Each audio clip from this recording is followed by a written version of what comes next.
ನಮಸ್ಕಾರ. ಇಂದಿನ ತರಗತಿಯಲ್ಲಿ ನಾವು HR ರಾಮಕೃಷ್ಣರಾವ್ ಬರೆದಿರುವಂತಹ ಬದುಕನ್ನ ಪ್ರೀತಿಸಿದ ಸಂತ ಎನ್ನುವಂತಹ ಗದ್ಯ ಭಾಗದ ಕುರಿತು ನಾವಿಂದು ತಿಳಿದುಕೊಳ್ಳೋಣ. ಮೊದಲನೆಯದಾಗಿ ಲೇಖಕರ ಪರಿಚಯವನ್ನ ನಾವು ನೋಡುವುದಾದ್ರೆ ಪ್ರೊಫೆಸರ್ HR ರಾಮಕೃಷ್ಣರಾವ್ ಚಿತ್ರದುರ್ಗ ಜಿಲ್ಲೆಯ ಹೊಳಲ್ಕೆರೆಯಲ್ಲಿ 1935ರಲ್ಲಿ ಇವರು ಜನಿಸ್ತಾರೆ. ಶ್ರೀ HV ರಂಗರಾವ್ ಹಾಗೂ ರಂಗಮ್ಮ ಎಂಬ ದಂಪತಿಗಳ ಮಗ ಇವರು. ಮೈಸೂರು ವಿಶ್ವವಿದ್ಯಾನಿಲಯದಿಂದ ಭೌತಶಾಸ್ತ್ರದಲ್ಲಿ ಸ್ನಾತಕೋತ್ತರ ಪದವಿ ಪಡೆದ ನಂತರ ಬೆಂಗಳೂರಿನಲ್ಲಿ ಕ್ರೈಸ್ಟ್ ಕಾಲೇಜಿನ ಭೌತಶಾಸ್ತ್ರ ಪ್ರಾಧ್ಯಾಪಕರಾಗಿ ಇವರು ಸೇವೆಯನ್ನ ಸಲ್ಲಿಸಿ ನಿವೃತ್ತರಾಗಿದ್ದಾರೆ. ಕಲಾ ಮೇಷ್ಟ್ರು doctor Subrahmanyan Chandrasekhar, sir Isaac Newton, ಸಂಕ್ಷಿಪ್ತ ಖಗೋಳ ವಿಜ್ಞಾನ ಚರಿತ್ರೆ, ಅಂತರಿಕ್ಷ, ಚಂದ್ರಯಾನ, ಬಿಗ್ ಬ್ಯಾಂಗ್, ಪ್ರಳಯ 2012 ಇತ್ಯಾದಿ ಕೃತಿಗಳನ್ನ ಇವರು ರಚಿಸಿದ್ದಾರೆ. ವಿಜ್ಞಾನದ ವಿಚಾರಗಳನ್ನ ಕನ್ನಡದಲ್ಲಿ ಜನಪ್ರಿಯಗೊಳಿಸುವ ಸಲುವಾಗಿ ರಾಜ್ಯದಾದ್ಯಂತ ಉಪನ್ಯಾಸಗಳನ್ನ ಸಹ ಇವರು ನೀಡಿದ್ದಾರೆ. ಹಾಗೆ ಆಕಾಶವಾಣಿ, ದೂರದರ್ಶನಗಳಲ್ಲೂ ವಿಜ್ಞಾನ ಸಂಬಂಧಿ ಕಾರ್ಯಕ್ರಮಗಳಲ್ಲಿ ಸಕ್ರಿಯವಾಗಿ ಪಾಲ್ಗೊಂಡಿದ್ದಾರೆ. ನಿವೃತ್ತಿಯ ನಂತರವೂ ಬೆಂಗಳೂರಿನ ವಿವಿಧ ಕಾಲೇಜುಗಳಲ್ಲಿ ಸಂದರ್ಶಕ ಪ್ರಾಧ್ಯಾಪಕರಾಗಿ ಇವರು ಸೇವೆಯನ್ನ ಸಲ್ಲಿಸುತ್ತಿದ್ದಾರೆ. ಭೌತಶಾಸ್ತ್ರದಲ್ಲಿ ಹೆಚ್ಚು ಹೆಸರನ್ನ ಗಳಿಸಿರುವಂತಹ ಒಬ್ಬ ಉತ್ತಮವಾದಂತಹ ಲೇಖಕರು ಸಹ ಇವರು, ಉಪನ್ಯಾಸಕರು ಹಾಗೂ ಲೇಖಕರು ಸಹ ಆಗಿದ್ದಾರೆ. ಆ ಒಂದು ಭೌತಶಾಸ್ತ್ರದ ಪ್ರಕಾರಗಳು, ಭೌತಶಾಸ್ತ್ರವು ಯಾವ ರೀತಿಯಾಗಿ ಇರುವಂತಹ ಒಂದು ನಿರೂಪಣೆಗಳನ್ನ ಇವರು ಏನ್ ಮಾಡಿದ್ದಾರೆ, ಲೇಖನಗಳ ಮೂಲಕ, ಕೃತಿಗಳ ಮೂಲಕ ಆ ಭೌತಶಾಸ್ತ್ರದ ಸ್ವರೂಪವನ್ನ ಇವರು ವ್ಯಕ್ತಪಡಿಸಿರುವುದನ್ನು ನಾವು ಮನಗಾಣಬಹುದಾಗಿದೆ.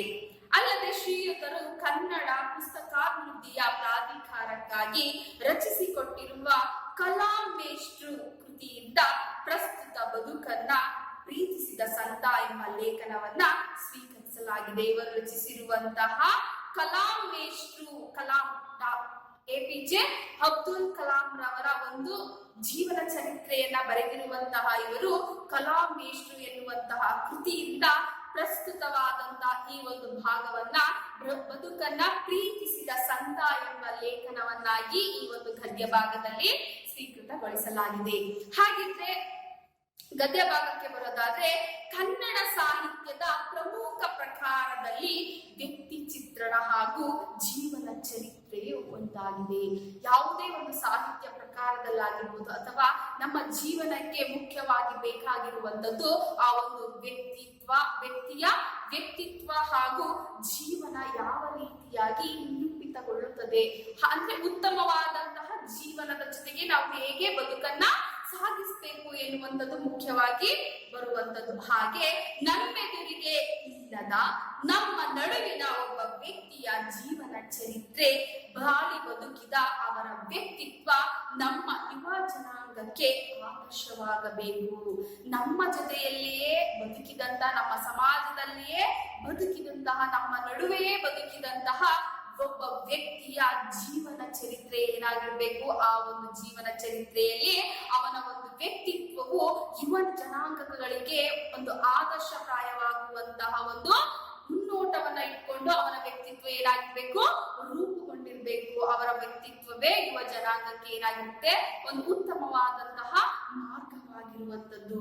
ಹಾಗೆ ಮಹಾತ್ಮರ ಬದುಕನ್ನ ಓದಿ ಬದುಕು ಕಟ್ಟಿಕೊಳ್ಳಲು ಸ್ವಲ್ಪವಾದರೂ ಸಾಧ್ಯವಾದೀತೆಂಬುದನ್ನ ಪ್ರಸ್ತುತ ಕಲಾಮೇಷ್ಟ್ರು ಕೃತಿಯ ಆಯ್ದ ಭಾಗ ಬದುಕನ್ನ ಪ್ರೀತಿಸಿದ ಸಂತ ಲೇಖನದಲ್ಲಿ ನಿರೂಪಿಸಿದ್ದಾರೆ. ಮಹಾತ್ಮರ ಸ್ವಲ್ಪ ಬದುಕನ್ನ ಓದಿ ಉತ್ತಮವಾದಂತಹ ಬದುಕನ್ನು ಸಹ ನಾವು ಕಟ್ಕೊಳ್ಬಹುದು ಎನ್ನುವಂತ ಒಂದು ಮಾದರಿಯಲ್ಲಿ ಈ ಲೇಖನ ಏನಾಗಿದೆ, ನಿರೂಪಿತಗೊಂಡಿರುವಂತದ್ದು.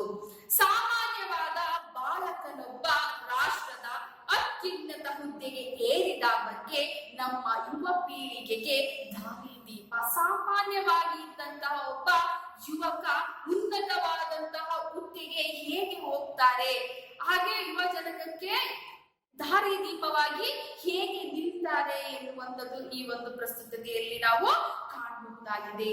ಅವರ ಸರಳ ಬದುಕಿನ ಕ್ರಿಯಾಧರ್ಮದ ಮುನ್ನೋಟ ಸರಳವಾದಂತಹ ಒಂದು ಬದುಕಿನ ಒಂದು ಮುನ್ನೋಟವನ್ನು ನಾವು ಇಲ್ಲಿ ಕಾಣಬಹುದಾಗಿದೆ. ಹಾಗೆ ಮಾನವೀಯ ಮಿಡಿತ, ಮಕ್ಕಳೊಂದಿಗಿನ ಒಡನಾಟ, ಇವು ಡಾಕ್ಟರ್ APJ ಅಬ್ದುಲ್ ಕಲಾಂ ಅವರ ಬದುಕಿನ ಸೂತ್ರಗಳು.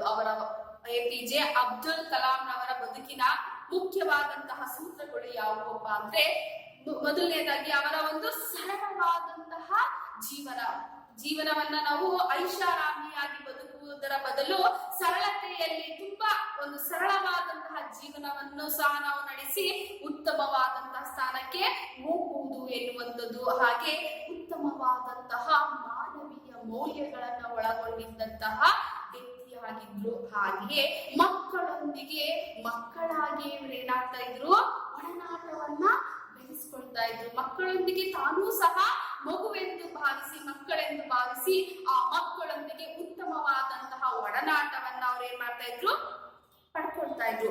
ಇವು ಡಾಕ್ಟರ್ APJ ಅಬ್ದುಲ್ ಕಲಾಂ ರವರ ಬದುಕಿನ ಮುಖ್ಯವಾದಂತಹ ಸೂತ್ರಗಳಾಗಿದ್ದವು.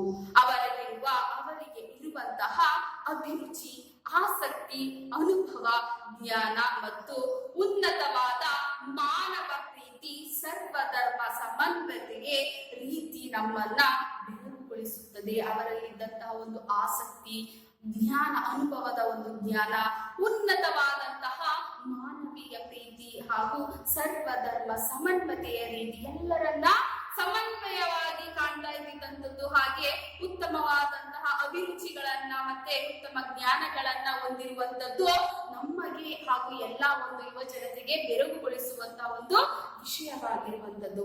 ಪ್ರಸ್ತುತ ಈ ಒಂದು ಲೇಖನ ಅವರ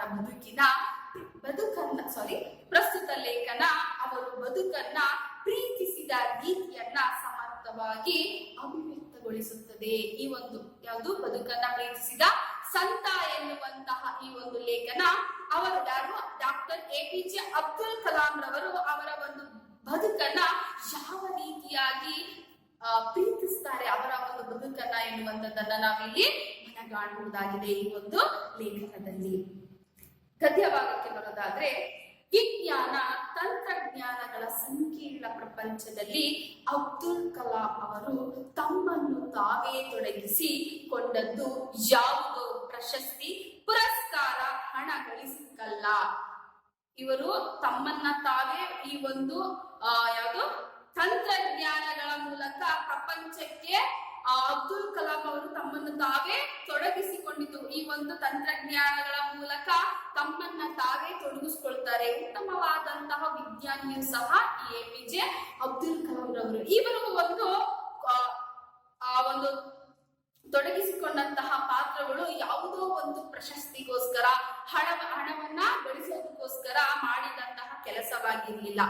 ಏನು, ಭಗವಂತನ ಸೃಷ್ಟಿಯಲ್ಲಿ ಇರುವವರೆಲ್ಲ ಆತನ ಬಂಧುಗಳೇ. ಭಗವಂತನ ಸೃಷ್ಟಿಯಲ್ಲಿ ಇರೋರು ನಾವುಗಳೆಲ್ಲರೂ, ಅವನ ಸೃಷ್ಟಿಯಲ್ಲಿ ನಾವು ಇರುವಂತವರೆಲ್ಲರೂ ಏನಾಗಿದ್ದೇವೆ, ದೇವರ ಬಂಧುಗಳೇ ಆಗಿದ್ದೇವೆ. ಯಾರು ಅವರುಗಳ ಸೇವೆ ಮಾಡುತ್ತಾರೋ ಅವರೇ ದೇವರಿಗೆ ಹತ್ತಿರವಾದವರು. ಯಾರು ತಮ್ಮ ಆಪ್ತರಿಗೆ ದೇವರ ಒಂದು ಪ್ರತಿರೂಪವಾಗಿ ಸೃಷ್ಟಿಗೊಂಡಂತವರಿಗೆ ಸಹಾಯವನ್ನ ಮಾಡ್ತೇವೋ ಅವರೇ ದೇವರಿಗೆ ಏನಾಗಿರ್ತೇವೆ, ಹತ್ತಿರವಾದವರಾಗಿರ್ತೇವೆ.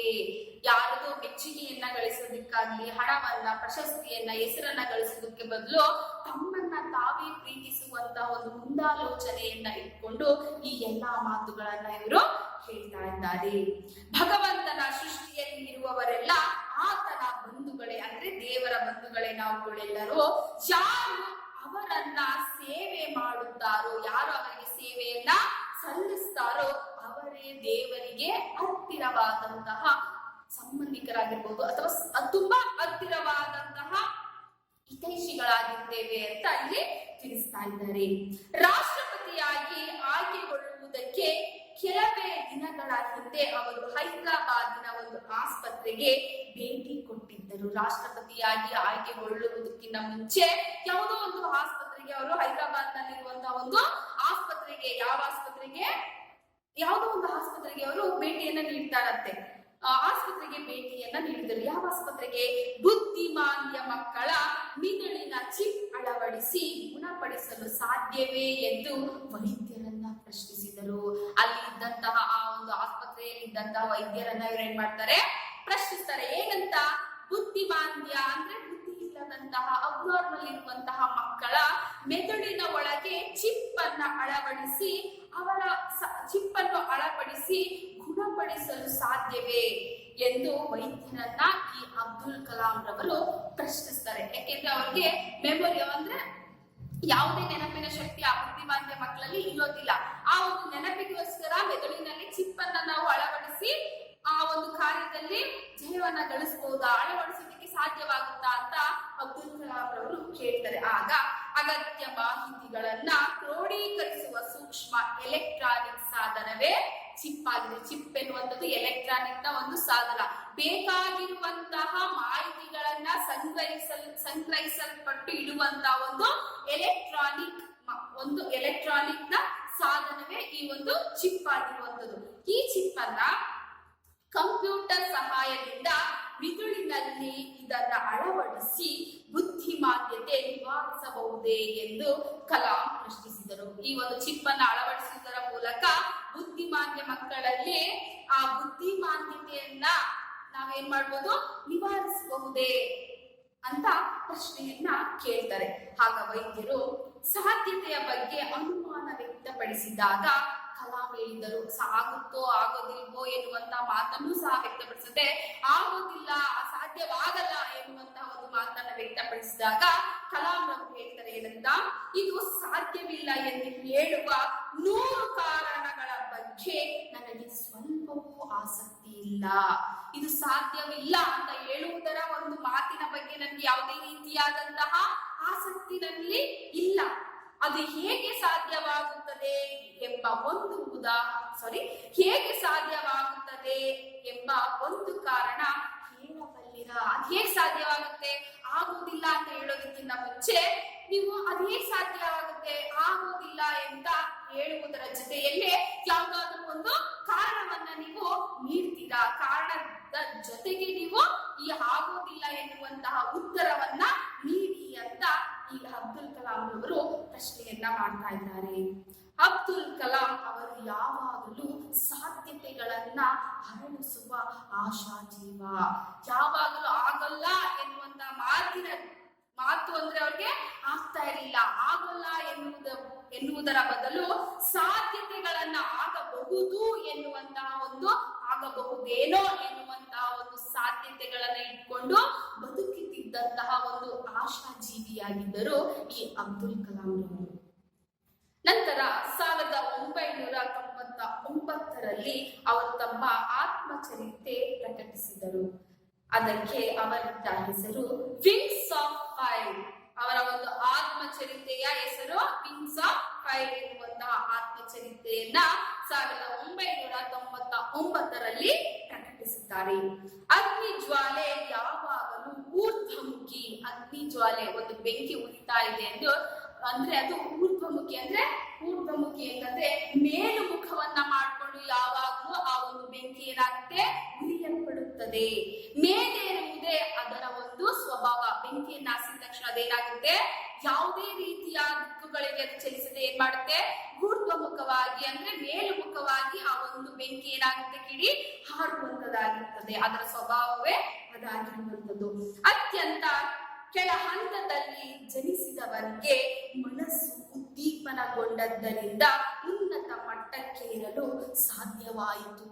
ಅತ್ಯಂತ ಕೆಳ ಹಂತದಲ್ಲಿ ಜನಿಸಿದಂತ ಮಗುವಿನ ಒಂದು ಮನಸ್ಥಿತಿ ಊರ್ಧ್ವಮುಖವಾಗಿ ಬಿದ್ದರೆ ಮಾತ್ರ, ಅಂದ್ರೆ ಮೇಲು ನೋಟದಲ್ಲಿ ನೋಡಿದರೆ ಮಾತ್ರ ಏನಾಗಿರುತ್ತೆ, ಉದ್ದೀಪನ ಅಂದ್ರೆ ಉತ್ತೇಜನದಿಂದ ಅದು ಮೇಲೇರಿದಾಗ ಮಾತ್ರ ಏನಾಗುತ್ತೆ, ಉನ್ನತ ಮಟ್ಟಕ್ಕೆ ಉತ್ತಮವಾದಂತಹ ಒಂದು ಸ್ಥಾನವನ್ನ ತಲುಪೋದಿಕ್ಕೆ ಏನಾಗುತ್ತೆ, ಸಾಧ್ಯವಾಗುತ್ತೆ. ಅಂದ್ರೆ ಎಲ್ಲರ ಮನಸ್ಸಿನಲ್ಲೂ ಬೆಂಕಿಯ ಕಿಡಿಯಂತೆ ಏನಾಗಿರ್ಬೇಕು, ಮೇಲ್ನೋಟವನ್ನ ನೋಡುವ ರೀತಿಯಲ್ಲಿ ಇರಬೇಕು. ಕೆಳ ಹಂತದಲ್ಲೇ ಕುಸಿಯುವಂತಹ ಭಾವನೆಗೆ ಒಳಗಾಗಿರಬಾರ್ದು. ಯಾವಾಗಲೂ ಮೇಲ್ನೋಟದ ದಿಕ್ಕಿನಲ್ಲೇ ನಾವೇನಾಗ್ಬೇಕು, ಚಲಿಸ್ಬೇಕು. ಕೆಳಭಾಗದ ಅಂದ್ರೆ ಒಂದು ತುಳಿತಕ್ಕೆ ನಾವು ಸಿಲುಕಿ ಏನಾಗಬಾರ್ದು, ಕುಂಠಿತಗೊಳ್ಳಬಾರದು ಎನ್ನುವಂಥದ್ದನ್ನ ಇಲ್ಲಿ ಇವರು ತಿಳಿಸ್ತಾ ಇದ್ದಾರೆ. ಉನ್ನತ ಮಟ್ಟಕ್ಕೇರಲು ಸಾಧ್ಯವಾಯಿತು. ತಾನೇಕೆ ಆತ್ಮಕತೆ ಆತ್ಮಕತೆ ಬರೆದೆ ಎಂದು ಪ್ರಶ್ನಿಸಿಕೊಂಡು ಅವರು ಹೀಗೆ ಉತ್ತರಿಸಿದ್ದಾರೆ. ಅವರೇ ಬರೆದಂತಹ ವಿಂಗ್ಸ್ ಆಫ್ ಫೈರ್ ನಲ್ಲಿ ಈ ರೀತಿಯಾದಂತಹ ಮಾತುಗಳನ್ನ ಅವರು ವ್ಯಕ್ತಪಡಿಸಿದ್ದಾರೆ. ಆಗ ಅವರೇ ಏನ್ ಮಾಡ್ತಾ ಇದ್ದಾರೆ, ಪ್ರಶ್ನೆಯನ್ನ ಹಾಕೊಳ್ತಾ ಇದ್ದಾರೆ, ಏನಂತ, ತಾನೇಕೆ ಆತ್ಮಕತೆ ಬರೆದೆ ಎಂದು ಪ್ರಶ್ನಿಸಿಕೊಂಡು ಅವರು ಹೀಗೆ ಉತ್ತರಿಸಿದ್ದಾರೆ. APJ ಅಬ್ದುಲ್ ಕಲಾಂ ರವರು ವಿಜ್ಞಾನಿಯ ಜೊತೆಗೆ ರಾಷ್ಟ್ರವನ್ನ ಆಡಳಿತ ಮಾಡುವುದರ ಜೊತೆಗೆ ಹಾಗೆ ಉತ್ತಮವಾದಂತಹ ಬರಹಗಾರರು ಎನ್ನುವಂಥದ್ದು ಇಲ್ಲಿ ನಮ್ಗೆ ಕಂಡು ಬರುವಂತಹ ಒಂದು ನೈಜ ಸ್ಥಿತಿಯಾಗಿದೆ. ಅವ್ರು ಏನ್ ಪ್ರಶ್ನೆ ಮಾಡ್ಕೊಂಡು ಏನ್ ಹೇಳ್ತಾರೆ ಅಂತ ಮುಂದೆ ನೋಡೋದಾದ್ರೆ, ನನ್ನ ಬದುಕು ಯಾರೊಬ್ಬರಿಗೆ ಅನುಕರಣೆಗೆ ಯೋಗ್ಯವಾದ ಮಾದರಿಯಾಗುತ್ತದೆಂಬ ಭ್ರಮೆ ನನಗಿಲ್ಲ. ನನ್ನ ಈ ಒಂದು ಬದುಕು ಯಾರೊಬ್ಬರಿಗೋ ಒಬ್ಬರಿಗೆ ಅನುಕರಣೆಯಾಗುವುದೇನೋ ಎನ್ನುವಂತಹ ಭ್ರಮೆ ನನ್ನಲ್ಲಿ ಇಲ್ಲ. ಯಾವುದೋ ಮೂಲೆಯಲ್ಲಿನ ಊರಿನಲ್ಲಿ ಹುಟ್ಟಿ, ಯಾವುದೋ ಒಂದು ಮೂಲೆಯಲ್ಲಿ, ಯಾವುದೋ ಒಂದು ಪುಟ್ಟ ಹಳ್ಳಿಯಲ್ಲಿ ಹುಟ್ಟಿದಂತಹ ಸಾಮಾಜಿಕ ಸೌಲಭ್ಯಗಳಿಂದ ವಂಚಿತವಾಗಿರುವ ಮಗುವಿಗೆ ಅದರಂತದೇ ಪರಿಸರದಲ್ಲಿದ್ದ ನನ್ನ ಭವಿಷ್ಯ ಅರಳಿದನ್ನ ಓದಿದಾಗ ಭರವಸೆ ಮೂಡಬಹುದು. ಯಾವುದೋ ಒಂದು ಪುಟ್ಟ ಗ್ರಾಮದಲ್ಲಿ ಯಾರಿಗೂ ಕಾಣದಂತ ಒಂದು ಪುಟ್ಟ ಊರಿನಲ್ಲಿ ಜನಿಸಿದಂತಹ ಮಗುವಿಗೆ ಸಾಮಾಜಿಕ ಸೌಲಭ್ಯಗಳಿಂದ, ಸಮಾಜದಲ್ಲಿ ಸಿಗುವಂತಹ ಮೂಲಭೂತ ಸೌಲಭ್ಯಗಳಿಂದ ವಂಚಿತರಾದಂತಹ ಆ ಮಗುವಿಗೆ ಅದರಂತೆಯೇ ಪರಿಸರದಲ್ಲಿದ್ದ ನನ್ನ ಭವಿಷ್ಯ, ನಾನು ಸಹ ಅದರ ಒಂದು ಪರಿಸರದಲ್ಲಿಯೇ ಹುಟ್ಟಿ ಬಂದಿರುವಂತದ್ದು ಎಂದು ಆ ಮಗುವಿಗೂ ಅರಿವಾಗಿ ಈ ಒಂದು ಭವಿಷ್ಯ ಅರಳಿದನ್ನ ಓದಿದಾಗ ಭರವಸೆ ಮೂಡಬಹುದು.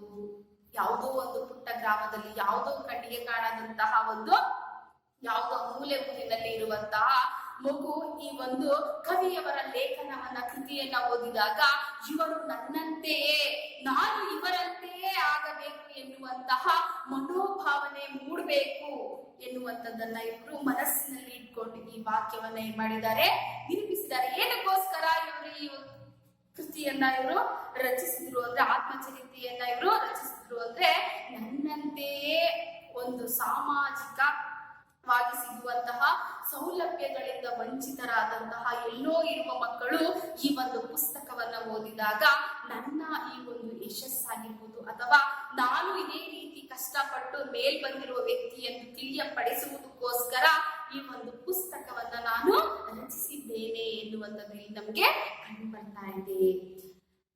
ಅದರಂತೆಯೇ ಪರಿಸರದಲ್ಲಿದ್ದ ನನ್ನ ಭವಿಷ್ಯ ಅರಳಿದನ್ನ ಓದಿದಾಗ ಭರವಸೆ ಮೂಡಬಹುದು. ಆ ಒಂದು ಮಗುವಿಗೂ ಸಹ ನಾನು APJ ಅಬ್ದುಲ್ ಕಲಾಮರಂತೆ ಮುಂದೊಂದು ದಿನ ಉತ್ತಮವಾದಂತಹ ವ್ಯಕ್ತಿಯಾಗಬೇಕು ಎನ್ನುವಂತಹ ಭರವಸೆ ಮೂಡಬಹುದು ಎನ್ನುವಂತಹ ಅಂತಹ ಮಕ್ಕಳಿಗೆ ತಾವು ಹಿಂದುಳಿದವರು, ಅಸಮರ್ಥರು ಅನ್ನುವ ಭ್ರಮೆಯಿಂದ ಬಿಡುಗಡೆ ಹೊಂದಲು ನನ್ನ ಬದುಕು ಸ್ಫೂರ್ತಿ ನೀಡಬಹುದೇನೋ. ಯಾವುದೋ ಹಳ್ಳಿಯಲ್ಲಿರುವಂತಹ ಆ ಒಂದು ಮಗುವಿಗೆ ಸಾಮಾಜಿಕ ಮೌಲ್ಯಗಳು ಯಾವುದೂ ಸಿಗದೆ ಇರುವಂತಹ ಸಮಯದಲ್ಲಿ ಕುಂಠಿತಗೊಂಡಿರ್ತಾನೆ. ಆ ಒಂದು ಸಮಯದಲ್ಲಿ ಈ ಒಂದು ಪುಸ್ತಕವನ್ನ ಓದಿದಾಗ ಅವನ ಮನಸ್ಸಿನಲ್ಲಿಯೂ ಸಹ ಏನಾಗೋದು, ಭರವಸೆ ಮೂಡಬಹುದು. ಅಂತಹ ಮಕ್ಕಳಿಗೆ ತಾವು ಹಿಂದುಳಿದವರು, ನಾವು ತುಂಬಾ ಹಿಂದುಳಿದ ವರ್ಗದವರು, ಅಸಮರ್ಥರು, ನಮ್ಮ ಕೈಲಿ ಏನು ಸಹ ಆಗೋದೇ ಇಲ್ವೇನೋ ಎನ್ನುವಂತಹ ಭ್ರಮೆ, ಹುಚ್ಚುತನದಲ್ಲಿ ಇದ್ದಂತಹ ವ್ಯಕ್ತಿಗಳಿಗೆ, ಅಂದ್ರೆ ಮಕ್ಕಳಿಗೆ ಬಿಡುಗಡೆ ಹೊಂದಲು ಮಕ್ಕಳು ಆ ಒಂದು ವ್ಯವಸ್ಥೆಯಿಂದ ಬಿಡುಗಡೆಯನ್ನ ಹೊಂದೋದಕ್ಕೋಸ್ಕರ ನನ್ನ ಬದುಕು ಸ್ಫೂರ್ತಿ ನೀಡಬಹುದೇನೋ. ಈ ಒಂದು ಆತ್ಮಚರಿತೆಯಲ್ಲಿ ಇರುವಂತಹ ನನ್ನ ನೈಜ ಸ್ಥಿತಿಯ ಜೀವನದ ಒಂದು ಈ ಕತೆ ಅವರಿಗೆ ಧೈರ್ಯವನ್ನ, ಸ್ಫೂರ್ತಿಯನ್ನ, ಉತ್ತಮವಾದಂತಹ ಗುರಿಯತ್ತ ನಡೆದುಕೊಂಡು ಹೋಗೋದಕ್ಕೆ ಸ್ಫೂರ್ತಿಯನ್ನ ನೀಡಬಹುದೇನೋ ಅಂತ ಅನ್ಕೊಂಡು ಇವರು ಈ ಒಂದು ಆತ್ಮಚರಿತೆಯನ್ನ ಬರೆದಿದ್ದಾರೆ. ಅವರ ಪ್ರಶ್ನೆಗೆ ಇಲ್ಲಿ ಒಂದು ಉತ್ತರ ದೊರಕಿದ್ದಾಯಿತು. ನಂತರ ಅಂತಾರಾಷ್ಟ್ರೀಯ ಕ್ಷಿಪಣಿ ಕೇಂದ್ರವಾಗಿ ಹೈದರಾಬಾದಿನ ಸಮೀಪದ ಬರಡು ಭೂಮಿಯನ್ನ ಸಂಶೋಧನಾ ಕೇಂದ್ರ ಇಮಾರತ್ ಎಂಬ ಹೆಸರಿನಲ್ಲಿ ಸ್ಥಾಪಿಸಿದ್ದು ಅವರ ಕ್ರಿಯಾಶೀಲತೆಗೆ ಸಾಕ್ಷಿಯಾಗಿದೆ. ಅವರ ಕ್ರಿಯಾಶೀಲತೆಗೆ ಮತ್ತೊಂದು ಸಾಕ್ಷಿ ಯಾವುದೆಂದರೆ ಸಂಶೋಧನಾ ಕೇಂದ್ರ ಇಮಾರತ್ ಎನ್ನುವಂತದ್ದಾಗಿದೆ. ಈ ಒಂದು ಕ್ಷಿಪಣಿ ಕೇಂದ್ರವಾಗಿರುವಂತಹ ಸಂಶೋಧನಾ ಕೇಂದ್ರ ಇಮಾರತ್ ಎನ್ನುವಂತಹ ಹೆಸರಿನಲ್ಲಿ ಉಗಮಗೊಂಡಂತಹ ಒಂದು ಕ್ಷಿಪಣಿ ಕೇಂದ್ರವಾಗಿದೆ. ಇದು ಹೈದರಾಬಾದ್ನ ಸಮೀಪದಲ್ಲಿ ಇರುವಂತಹ ಒಂದು ಕೇಂದ್ರವಾಗಿದೆ. ಇದು ಬರಡು ಭೂಮಿಯ ಪ್ರದೇಶವಾಗಿತ್ತು. ಆ ಒಂದು ಬರಡು ಭೂಮಿಯ ಒಂದು ಪ್ರದೇಶದಲ್ಲಿ, ಮರಳುಗಾಡಿನ ಪ್ರದೇಶದಲ್ಲಿ ಇವರು ಏನ್ ಮಾಡಿದ್ದಾರೆ, ಆ ಒಂದು ಕ್ಷಿಪಣಿ ಕೇಂದ್ರವನ್ನ ಸ್ಥಾಪಿಸಿದ್ದಾರೆ. ಅದು ಇವರ ಒಂದು ಕ್ರಿಯಾಶೀಲತೆಗೆ, ಅವರ ಒಂದು ಜಾಣತನಕ್ಕೆ ಇದು ಒಂದು ಸಾಕ್ಷಿಯಾಗಿ ನಿಂತಿರುವಂತದ್ದು. ಕಲಾಂ ಅವರು ಒಬ್ಬ ಶಿಲ್ಪಿ. ಬೇರೆಯವರಿಗೆ ಬಂಡೆಯಾಗಿ ಕಾಣಿಸಿದ್ದು ಅವರಿಗೆ ಅದರೊಳಗೆ ಅಡಗಿರುವ ಶಿವಶಕ್ತಿಯಾಗಿ ಕಾಣಿಸುತ್ತದೆ. ಬೇರೆ ಯಾರಿಗೋ ಅದನ್ನ ನೋಡಿದಾಗ ಅದು ಕಲ್ಲು ಬಂಡೆ ಕಷ್ಟ ಅಂತ ಅನ್ಸಿದ್ರೆ, ಆದ್ರೆ ಕಲಾಂ ರವರಿಗೆ ಅದು ಶಿವಶಕ್ತಿಯ ರೂಪದಲ್ಲಿ, ಅದರಲ್ಲಿ ಯಾವುದೋ ಒಂದು ಶಕ್ತಿ ಇದೆ ಎನ್ನುವಂತಹ ರೂಪದಲ್ಲಿ ಅವರಿಗೆ ಯಾವುದೇ ಕಷ್ಟ ಎನ್ನುವಂತ ವಸ್ತುವೆಲ್ಲ ಕಾಣ್ತಾ ಇತ್ತಂತೆ. ಆತ ಒಬ್ಬ ಶಿಲ್ಪಿಯಾಗಿದ್ದ. ಹಾಳು ಬಿದ್ದಿರುವಂತಹ ಯಾವುದೇ ವಸ್ತು ಆಗಿರ್ಬೋದು, ಇಲ್ಲ ಯಾವುದೇ ಪ್ರದೇಶ ಏನೇ ಆಗಿರ್ಬೋದು, ವ್ಯಕ್ತಿಗಳಾಗಿರ್ಬೋದು, ಈ ರೀತಿಯಾಗಿ ಇರುವಂತಹ, ಅಂದ್ರೆ ಕೆಲಸಕ್ಕೆ ಬಾರದೇ ಇರುವಂತಹ ಆ ಒಂದು ವಸ್ತುವಿನ ಮೇಲೆ ಅವರದೇ ಆದಂತಹ ಒಂದು ವ್ಯಕ್ತಿತ್ವ ಹಾಗೂ ಮನೋಜ್ಞಾನವನ್ನ ಇಟ್ಕೊಂಡವ್ರು ಏನ್ ಮಾಡ್ತಿದ್ರು, ಕೆಲಸವನ್ನ ನಿರ್ವಹಿಸ್ತಾ ಇದ್ರಂತೆ. ಶಿಲ್ಪಿಯಾಗಿ ಈಗ ವ್ಯಕ್ತಿಯ ಒಂದು ವ್ಯಕ್ತಿತ್ವವನ್ನ ಬದಲಾಯಿಸೋದಕ್ಕೋಸ್ಕರ ಹಾಗೂ ಯಾವುದೇ ಒಂದು ರೀತಿ ನೀತಿಗಳನ್ನ ಬದಲಾಯಿಸೋದಕ್ಕೋಸ್ಕರ ಅವರು ಶಿಲ್ಪಿಯ ರೂಪದಲ್ಲಿ ಅವರು ಕಾಣ್ತಾ ಇದ್ರಂತೆ. ಅಂದ್ರೆ ಅದರದೇ ಆದಂತಹ ರೂಪತೆಯನ್ನ ನೀಡೋದಕ್ಕೆ ಇವರು ಮುಖ್ಯವಾಗಿ ಕಾರಣಕರ್ತರಾಗ್ತಾ ಇದ್ರಂತೆ. ಕುಗ್ರಾಮದ ಇಮಾರತ್ ಇಂದು ವಿಶ್ವವಿಖ್ಯಾತಿ. ಕುಗ್ರಾಮದಲ್ಲಿ ಇರುವಂತಹ ಇಮಾರತ್ ಎನ್ನುವಂತಹ ಕ್ಷಿಪಣಿ ಕೇಂದ್ರವು ಇಂದು ವಿಶ್ವವಿಖ್ಯಾತಿಯಾಗಿರುವಂತದ್ದಾಗಿದೆ. ಕಗ್ಗಲ ಬಂಜರು ನಾಡಿನಲ್ಲಿ ಬಂಡೆಗಳ ಬಸಿರಲ್ಲಿ ಶಿವನ ನಿಹಿರಿತ ಶಕ್ತಿಯನ್ನ ಕಂಡರು ಕಲಾಂ. ತುಂಬಾ ಕುಗ್ರಾಮದಲ್ಲಿ ಇದ್ದಂತಹ ಕಗ್ಗಲ ಬಂಜರು ನಾಡಿನಲ್ಲಿ ಏನನ್ನೂ ಸಹ ಬೆಳೆಯಲಾಗದಂತಹ ಆ ಒಂದು ನಾಡಿನಲ್ಲಿ, ಮಣ್ಣು ಬರೀ ಮರಳನ್ನ ಹೊಂದಿರುವಂತಹ ನಾಡಿನಲ್ಲಿ ಬಂಡೆಗಳ ಬಸಿರಲ್ಲಿ ಶಿವನ ನಿಹಿತ ಶಕ್ತಿಯನ್ನು, ನಿಹಿತ ಅಂತಂದ್ರೆ ಇರಿಸಿದ, ಅಲ್ಲಿ ಶಿವನ ಶಕ್ತಿ ಇರುವಂತದನ್ನ ಇವ್ರು ಏನ್ ಮಾಡ್ತಾರೆ, ಕಂಡುಕೊಳ್ತಾರೆ. ಯಾವುದೋ ಒಂದು ಶಕ್ತಿಯನ್ನ ಅವರು ಅಲ್ಲಿ ಗ್ರಹಿಸ್ತಾರೆ, ಕಂಡುಕೊಳ್ತಾರೆ. ಯಾರು? ಅಬ್ದುಲ್ ಕಲಾಂ ರವರು. ಬಂಡೆಗಳ ಬಸಿರಲ್ಲಿ, ಆ ಒಂದು ಬೃಹತ್ತಾದಂತಹ ಬಂಡೆಕಲ್ಲಿನ ಒಳಭಾಗದಲ್ಲಿ ಶಿವನ ಶಕ್ತಿ ಇದೆ. ಅಲ್ಲಿ ಶಿವನ ಶಕ್ತಿ ಏನಾಗಿದೆ, ಅವಸರಪಟ್ಟಿದೆ, ಇರಿಸಲ್ಪಟ್ಟಿದೆ ಎನ್ನುವಂಥದ್ದವರಿಗೆ ಅರಿವಿಗೆ ಬಂದಿರುವ ರೀತಿಯಲ್ಲಿ ಕಂಡರು ಕಲಾಂ ರವರು. ಕ್ಷಿಪಣಿ ರೂಪದಲ್ಲಿ ಶಕ್ತಿ ಹೊರಬರಲು ಕಂಪಿಸುತ್ತಿರುವುದನ್ನ ಅವರ ಒಳಗಣ್ಣು ನೋಡಿತು. ಏನಾಗಿದೆ, ಕ್ಷಿಪಣಿಯ ರೂಪದಲ್ಲಿ ಶಕ್ತಿ ಈ ಒಂದು ಶಿವನ ಶಕ್ತಿಗೆ ಈ ಕ್ಷಿಪಣಿಯ ಶಕ್ತಿಯನ್ನ ಹೋಲಿಕೆ ಮಾಡಿ ಇವರು ಹೇಳ್ತಾ ಇದ್ದಾರೆ. ಆ ಒಂದು ಸ್ಥಳದಲ್ಲಿ ಕ್ಷಿಪಣಿ ಶಕ್ತಿಯನ್ನ ಕಂಪಿಸುತ್ತಿರುವುದನ್ನ ಅವರ ಒಳಗಣ್ಣು ನೋಡ್ತಾ ಇದೆ. ಅವರ ಒಂದು ಮುಂದಾಲೋಚನೆ ಏನಾಗ್ತಾ ಇದೆ, ಈ ಕ್ಷಿಪಣಿಯ ಒಂದು ಕೇಂದ್ರವನ್ನಾಗಿ ರೂಪಿಸಬಹುದಲ್ಲವೇ ಆ ಒಂದು ಬಂಜರು ನಾಡಿನಲ್ಲಿ. ಯಾವುದಕ್ಕೂ ಬೆಳೆ ಆಗಿರ್ಬೋದು, ಯಾವುದೇ ಒಂದು ಕೆಲಸಕ್ಕೆ ಬಾರದಂತಹ ಒಂದು ನಾಡಿನಲ್ಲಿ ಯಾವುದೋ ಒಂದು ಶಕ್ತಿ ಅಡಕಗೊಂಡಿದೆ. ಆ ಒಂದು ಶಕ್ತಿಯನ್ನ ಕ್ಷಿಪಣಿಯ ರೂಪದಲ್ಲಿ ನಾವು ಆಸೋದಕ್ಕೆ ಆ ಒಂದು ಪ್ರದೇಶವನ್ನ ಬಳಸಬಹುದು ಎನ್ನುವಂತದನ್ನ ಅವರ ಒಂದು ಒಳಗಣ್ಣಿನ ನೋಟ ಏನಾಗ್ತಾ ಇದೆ, ಕಾಣ್ತಾ ಇದೆ. ಕಲಾಂ ಬರೆದ ಒಂದು ಕವನ ಸಾಲು ಎಷ್ಟು ಅರ್ಥಪೂರ್ಣ. ಅವರು ಬರೆದಂತಹ ಒಂದು ಕವನದ ಸಾಲನ್ನ ಇಲ್ಲಿ ತಿಳಿಸಿದ್ದಾರೆ. If you want to leave your footprint on the sand of time, do not drag your feet. If you want to leave your footprint on the sand of time, do not drag your feet. ಅಂತಂದ್ರೆ ಮಕ್ಕಳ, ಸಮಯದ ಮರಳಿನ ಮೇಲೆ ನಿಮ್ಮ ಹೆಜ್ಜೆ ಗುರುತುಗಳನ್ನ ಇಡುವುದಾದರೆ, ನೀವು ಬಯಸಿದ್ದೇ ಆದರೆ ನಿಮ್ಮ ಪಾದಗಳನ್ನ ಎಳೆಯಬೇಡಿ. ಆ ಒಂದು ಮರಳಿನ ಮೇಲೆ ನಿಮ್ಮ ಪಾದಗಳ ಒಂದು ಗುರುತು ಬೀಳ್ಬೇಕು ಅಂತಂದ್ರೆ ನಿಮ್ಮ ಒಂದು ಪಾದಗಳನ್ನ ಏನ್ ಮಾಡಿ, ಎಳೆಯೋದಕ್ಕೆ ಹೋಗ್ಬೇಡಿ. ಆ ಒಂದು ಹೆಜ್ಜೆ ಗುರುತು ಉಳಿಯುವ ರೀತಿಯಲ್ಲಿ ನಿಮ್ಮ ಒಂದು ಹೆಜ್ಜೆ ಗುರುತನ್ನ ಇಟ್ಟು ಹೋಗಿ ಅಂತ ತಿಳಿಸ್ತಾ ಇದ್ದಾರೆ. If you want to leave your foot footprint on the sands of time. Do not drag your feet. ಅದನ್ನ ನೀವೇನ್ ಮಾಡಬೇಡಿ, ಎಳಿಬೇಡಿ. ನಿಮ್ಮ ಹೆಜ್ಜೆ ಗುರುತುಗಳನ್ನ ಇಟ್ಟೋಗಿ. ಸಮಯದ ಮರಳಿನ ಮೇಲೆ ನಿಮ್ಮ ಹೆಜ್ಜೆ ಗುರುತುಗಳನ್ನ ಬಿಡಲು ನೀವು ಬಯಸಿದ್ದೆ ನಿಮ್ಮ ಪಾದಗಳನ್ನ ಎಳೆಯಬೇಡಿ. ಆ ಒಂದು ಸಮಯ ಎನ್ನುವಂತಹ ಮರಳಿನ ಮೇಲೆ ಸಮಯವನ್ನು ಸಹ ಇಲ್ಲಿ ವೇಸ್ಟ್ ಮಾಡಬೇಡಿ ಅಂತ ಇಲ್ಲಿ ತಿಳಿಸ್ತಾ ಇದ್ದಾರೆ. ಬದ್ಧತೆಯಿಂದ ಸಾಧನೆ ಇರುವ ಮಾರ್ಗದಲ್ಲಿ ಕ್ರಮಿಸಲು ಅಗತ್ಯವಾದ ಮನೋಭಾವ ಇಲ್ಲಿದೆ. ಬದ್ಧತೆಯಿಂದ, ಉತ್ತಮವಾದ ಶಕ್ತಿಯಿಂದ, ಮನೋಜ್ಞಾನದಿಂದ ಸಾಧನೆಯನ್ನ ನಾವೇನ್ ಮಾಡಬಹುದು, ಸಾಧಿಸಬಹುದು ಎಂಬ ಮಾರ್ಗದಲ್ಲಿ ಕ್ರಮಿಸಲು ಅಗತ್ಯವಾದ ಮನೋಭಾವ ಇಲ್ಲಿದೆ. ಎಷ್ಟರ ಮಟ್ಟಿಗೆ ಮನೋಭಾವತೆ, ವ್ಯಕ್ತಿತ್ವವನ್ನ ಹಾಗೂ ಕ್ರಿಯಾಶೀಲತೆಯನ್ನ ಈ ಅಬ್ದುಲ್ ಕಲಾಂ ರವರು ಒಳಗೊಂಡಿದ್ರು ಎನ್ನುವಂಥದ್ದನ್ನ ನಾವು ಮೊದಲನೆಯ ಭಾಗದಲ್ಲಿ ನಾವು ಗಮನಿಸಿದ್ವಿ. ಯಾವುದಕ್ಕೂ ಅವಶ್ಯಕವೇ ಇಲ್ಲದಂತಹ ಒಂದು ಬಂಜರು ನಾಡಿನಲ್ಲಿ ಏನ್ ಮಾಡ್ತಾರೆ ಇವರು, ಹಿಮಾವತ್ ಎನ್ನುವಂತಹ ಒಂದು ಕ್ಷಿಪಣಿ ಕೇಂದ್ರವನ್ನ ಸ್ಥಾಪಿಸುವುದರ ಮೂಲಕ ಉತ್ತಮವಾದಂತಹ ಹೆಸರನ್ನು ಸಹ ಇವರು ಪಡೆದುಕೊಳ್ತಾರೆ. ಹಾಗೆ ಇಂದು ಅದು ಏನಾಗಿದೆ, ವಿಶ್ವವಿಖ್ಯಾತಿ ಆಗಿರುವುದನ್ನು ಸಹ ನಾವು ಕಾಣಬಹುದಾಗಿದೆ ಆ ಒಂದು ಕ್ಷಿಪಣಿ ಕೇಂದ್ರ. ಈ ರೀತಿಯಾದಂತಹ ಯಾವುದು ಆಗೋಲ್ಲ ಎನ್ನುವಂತಹ ಒಂದು ಸ್ಥಿತಿಗೆ ನಾವು ತಲುಪಬಾರದು. ಸಾಧ್ಯತೆ ಇರಬಹುದೇನೋ ಎನ್ನುವಂತಹ ಮುಂದಾಲೋಚನೆ ಇಟ್ಕೊಂಡು ಕೆಲಸವನ್ನ ನಾವು ಮಾಡಬೇಕು ಎನ್ನುವಂತಹ ಒಂದು ಭಾವನೆಯನ್ನ ಇಲ್ಲಿ ಏನ್ ಮಾಡ್ತಾ ಇದ್ದಾರೆ, ಅಬ್ದುಲ್ ಕಲಾಂ ರವರು ವ್ಯಕ್ತಪಡಿಸ್ತಾ ಇದ್ದಾರೆ. ನಂತರದ ತರಗತಿಯಲ್ಲಿ ನಾವು ಮುಂದಿನ ಒಂದು ಅಂಶವನ್ನ ತಿಳಿದುಕೊಳ್ಳೋಣ. ಧನ್ಯವಾದಗಳು.